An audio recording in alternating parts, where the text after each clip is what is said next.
సాంబ శివ నీదు మహిమ ఎన్నటికీ తెలియదాయే సాంబ శివ నీదు మహిమ ఎన్నటికీ తెలియదాయే సాంబ శివ నీదు మహిమ ఎన్నటికీ తెలియదాయే సాంబ శివ నీదు మహిమ ఎన్నటికీ తెలియదాయే హర హర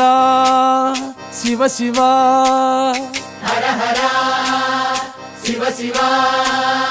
గంగా జలము తెచ్చి నీకు అభిషేకము చేతునంటే గంగా జలము తెచ్చి నీకు అభిషేకము చేతునంటే మరి గంగా జలమున చేప కప్పల ఎంగిలంటున్నావు శంభో హర ఆహా. శివ శివ హర హర శివ శివ సాంబ శివ నీదు మహిమ ఎన్నటికీ తెలియదాయే హర హర శివ శివ ఆవు పాలు తెచ్చి నీకు అర్పితము చేతునంటే పాలు తెచ్చి నీకు అర్పితము చేతునంటే